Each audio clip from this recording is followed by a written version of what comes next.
حضرت عثمان غنی رضی اللہ تعالیٰ عنہ جس کے مصنف ہیں سلیم شہزادہ، یہ سبق ہم آج دیکھیں گے۔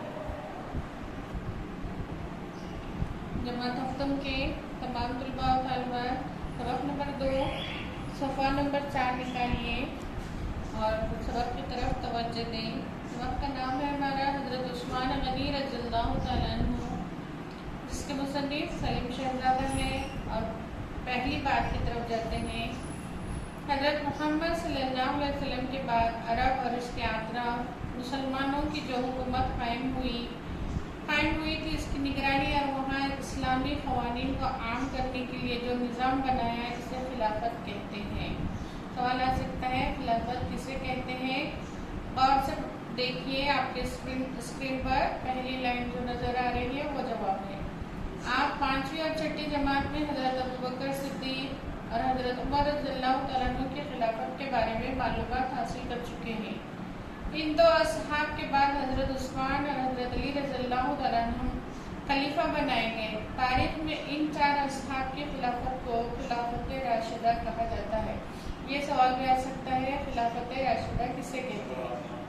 حضرت عثمان رضی اللہ تعالیٰ عنہ کی خلافت کا زمانہ دنیا کے مختلف ممالک میں اسلام کی اشاعت کا زمانہ تھا۔ اسلامی تعلیم اور اسلامی معاشرے پر ان ملکوں کے اثرات بھی پڑنے لگے تھے۔ خاص طور پر ایرانی تصورات نے اہمیت حاصل کر لی تھی۔ اس کا اثر حضرت عثمان رضی اللہ تعالیٰ عنہ کی خلافت پر بھی پڑا۔ ذیل کے سبق میں آپ رضی اللہ تعالیٰ عنہ کی عظیم شخصیت اور خلافت کے چند واقعات پیش کیے جا رہے ہیں۔ جان پہچان ہمارے مصنف جو ہیں سلیم شہزادہ، ان کے بارے میں دیکھیں گے۔ سلیم شہزادہ 1 جون 1949 کو دھولیا مہاراشٹر میں پیدا ہوئے۔ مالیگاؤں میں تعلیم حاصل کی اور درس و تدریس کا پیشہ اختیار کیا۔ اردو اور انگریزی ادب کی تمام اصناف پر ان کی گہری نظر ہے۔ تنقیدی کتابوں کے علاوہ انہوں نے لغت اور اردو قواعد پر بھی کتابیں لکھی۔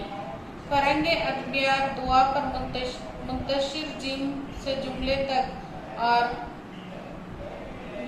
ویرگاتھا تھا ان کی مشہور کتابیں ہیں۔ سلیم شہزاد جو مصنف ہمارے سبق کے سبق شروع کرتے ہیں۔ مدینے میں سخت قحط پڑا ہوا تھا۔ اناج اور پانی نہ ملنے کی وجہ سے لوگ بہت پریشان تھے۔ ان چیزوں کے لیے لوگوں کو دور دور تک جانا پڑتا تھا۔ مدینے کے اس ایک حصے میں یہودی آباد تھے جن کے محلے کے پاس کنواں تھا۔ کنویں کا یہودی مالک اس کا پانی بہت زیادہ قیمت میں فروخت کرتا تھا۔ غریب مسلمانوں نے یہ بات رسول اکرم صلی اللہ علیہ وسلم کو بتائی۔ آپ صلی اللہ علیہ وسلم نے اعلان فرمایا کہ لوگوں کو پانی کی تکلیف سے بچا کر اللہ کی خوشنودی کون حاصل کرے گا۔ یہ اعلان سن کر آپ صلی اللہ علیہ وسلم کے ایک صحابی کنویں کے مالک سے ملے۔ انہوں نے اس سے کنواں خریدنے کی بات کی۔ بڑے سودے بازی کے بعد یہودی صرف آدھا کنواں فروخت کرنے پر راضی ہوا۔ آدھے کنویں سے مراد یہ تھی کہ ایک دن تو کنواں خریدنے والا اس کا پانی استعمال کرے گا اور دوسرے دن یہودی کنویں کا پانی کا مالک ہوگا۔ کنواں خریدنے والے صحابی نے سودا منظور کر لیا۔ جس دن کنواں ان کا ہوتا مدینے کے تمام باشندے اس سے مفت پانی حاصل کر لیتے، لیکن دوسرے دن یہودی اپنا پانی مسلمانوں کو بہت مہنگے داموں میں فروخت کرتا۔ تب مسلمانوں نے یہ کیا کہ جس دن کنواں یہودی کا نہ ہوتا وہ 2 دنوں کا پانی جمع کر لیتے۔ اس طرح دوسرے دن یہودی سے پانی خریدنے کوئی نہ جاتا۔ پریشان ہو کر یہودی نے کنواں خریدنے والے صحابی سے کہا کہ میں پورا کنواں بیچنے کے لیے تیار ہوں۔ تب مسلمانوں نے یہ کیا کہ جس دن کنواں یہودی کا نہ ہوتا وہ 2 دنوں کا پانی جمع کر لیتے۔ صحابی نے کنویں کی بقیہ قیمت بھی ادا کر دی اور اسے مدینے کے سبھی باشندوں کے لیے وقف کر دیا۔ کنواں خریدنے والے یہ صحابی حضرت عثمان بن عفان تھے جو بعد میں مسلمانوں کے تیسرے خلیفہ ہوئے۔ حضرت عثمان رضی اللہ تعالیٰ عنہ کا خاندان مکے کا ایک ممتاز اور بااختیار خاندان تھا جس کا شمار قبیلہ قریش کے رئیسوں میں ہوتا تھا۔ ان کی والدہ عروہ حضرت محمد صلی اللہ علیہ وسلم کی قریبی رشتہ دار تھی۔ حضرت عثمان رضی اللہ تعالیٰ عنہ میانیہ قد اور مضبوط بدن کے خوب روش شخص تھے۔ جماعت ہفتم کے تمام طلباء و طالبات کتاب پر توجہ دیں اور سمجھنے کی کوشش کریں۔ یہ بات بھی مشہور ہے کہ حضرت محمد صلی اللہ علیہ وسلم سے حضرت عثمان رضی اللہ تعالیٰ عنہ کی بہت زیادہ مشابہت تھی۔ حضرت عثمان رضی اللہ تعالیٰ عنہ نہایت باحیا، صبر کرنے والے، نرم دل اور سخی تھے۔ اپنی سخاوت کی وجہ سے وہ غنی کہلائے۔ وہ صفائی پسند تھے اور روزانہ غسل کرتے، صاف ستھرے کپڑے پہنتے اور خوشبو لگاتے تھے۔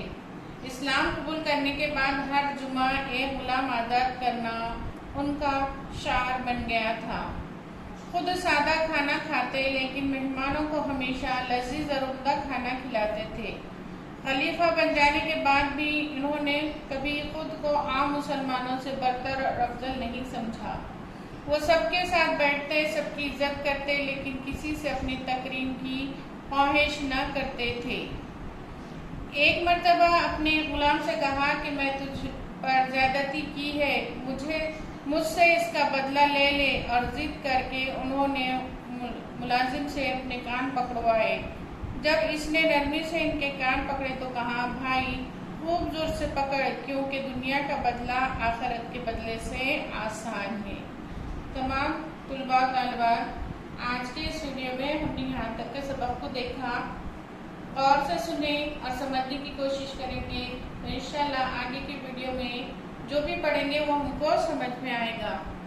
اور گھر پر ہم خالی بیٹھے ہوئے ہیں، کوشش کریں گے کہ ہر حال میں ہماری تعلیم جاری رہے، ہے نا، مدرسے بند مگر تعلیم جاری۔ اس کے تحت ہم اپنی کتابوں کو کھول کر پڑھتے رہیں گے، اور ہمارے اسکول کا جو چینل ہے سوریہ اردو پرائمری اسکول، اس کو لائک کریں گے، یہ اپنے اسکول کا چینل ہے، شیئر کریں گے اور سبسکرائب کریں گے۔